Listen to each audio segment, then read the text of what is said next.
गंग गणेशाय नमः। प्रेम से बोलिए करवा चौथ माता की जय। ओम नमः शिवाय।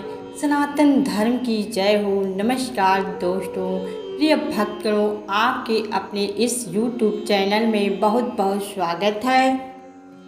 दोस्तों, करवा चौथ व्रत का नारित्व की शक्ति और उसके प्रेम की पराकाष्ठा का पर्व है। यह व्रत सदियों से चली आ रही उस परंपरा का हिस्सा है जिसमें स्त्रियां अपने पति की लंबी आयु और समृद्धि की कामना करते हुए दिन भर निर्जल उपवास रखती हैं। इस दिन का प्रतीक चंद्रमा और करवा माता है, जो न केवल पति पत्नी के बीच के अटूट बंधन का प्रतीक है, बल्कि नारी की शक्ति और धैर्य का भी प्रतीक है। करवा चौथ की कथा हमें याद दिलाती है कि प्रेम, विश्वास और त्याग का रिश्ता ही एक परिवार की नींव को मजबूती प्रदान करता है। इस दिन का महत्व केवल उपवास तक सीमित नहीं, बल्कि यह आत्मीयता और स्नेह के रिश्तों को पुनः जीवंत करने का दिन है। करवा चौथ की यह कथा हमें बताती है कि सच्चा प्रेम केवल देह से नहीं, बल्कि आत्मा से होता है, जहाँ कोई शर्तें नहीं होती, केवल समर्पण और विश्वास होता है। चंद्रमा के उदय के साथ जब व्रतधारी स्त्रियां अपनी पूजा संपन्न करती हैं, तो उनके चेहरे पर अद्वितीय शांति और प्रसन्नता दिखाई देती है। तो दोस्तों, आइए आज करवा चौथ के व्रत को पूर्ण करने वाली इस दिव्य कथा का रसपान करते हैं और अपने अपनी सुहाग की लंबी आयु की कामना करते हैं। करवा चौथ का व्रत महान प्रेम का अटूट बंधन सजनी करती पूजा आज हो। दीर्घ आयु साजन का जीवन, इसी शुभ कामना के साथ आप सभी माताओं बहनों को करवा चौथ की ढेर सारी शुभकामनाएं। आज की इस कथा को सुनकर वीडियो को लाइक और कमेंट बॉक्स में अपने पति की दीर्घ आयु के लिए करवा माता की जय जरूर लिखिए।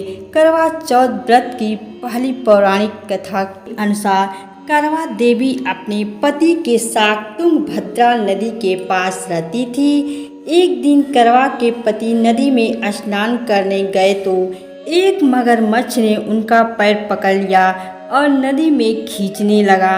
मृत्यु को करीब देखकर करवा के पति करवा को पुकारने लगे। करवा दौड़कर नदी के पास पहुंची और पति को मृत्यु के मुंह में ले जाते समय उस मगरमच्छ को देखा।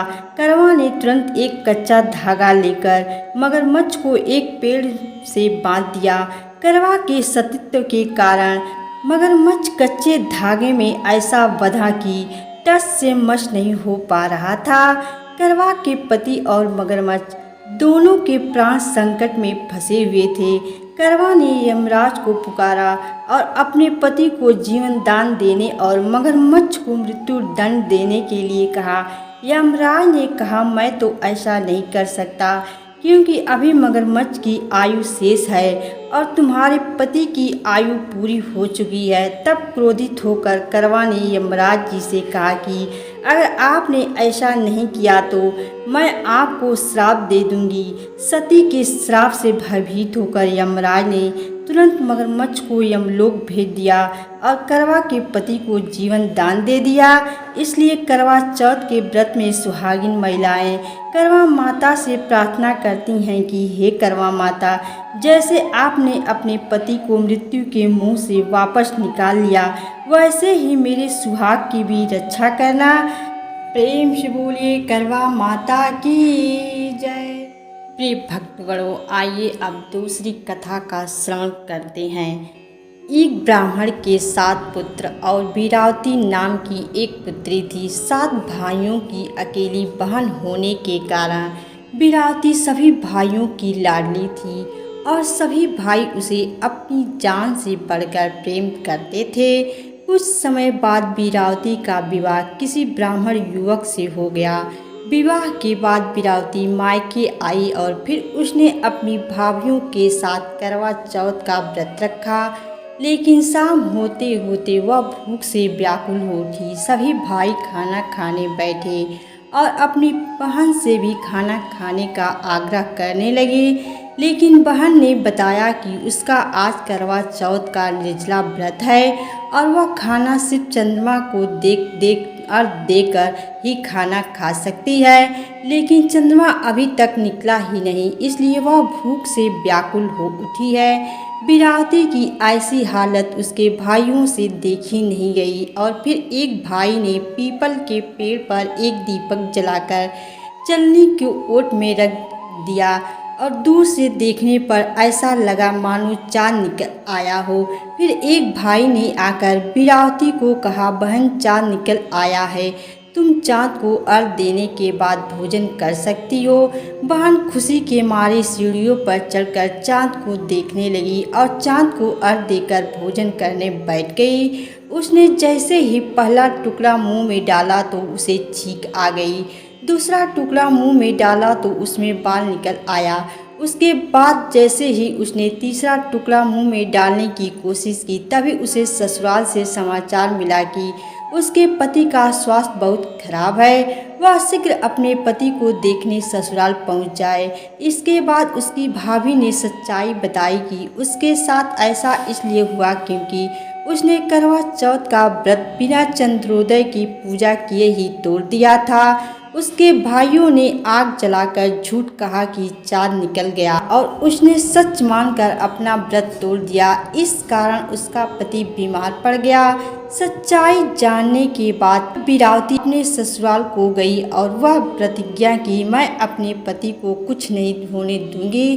दुर्भाग्यवश जब वीरावती अपने ससुराल पहुंची तो उसका पति प्राण छोड़ चुका था। पति के प्राण चले जाने पर वीरावती इस दुख को सहन नहीं कर पाई और सभी से कहने लगी कि मैंने अपने पति का अंतिम संस्कार नहीं होने दूंगी, मैं अपने पति से दूर नहीं रह सकती। मैं एक पतिव्रता और सतीत्व की शक्ति से अपने पति के प्राणों को वापस लाऊंगी। और फिर वह अपने मृत पति को लेकर एक झोपड़ी में रहने चली गई और अपने पति को जीवित करने के लिए भगवान की पूजा व्रत आदि करने लगी।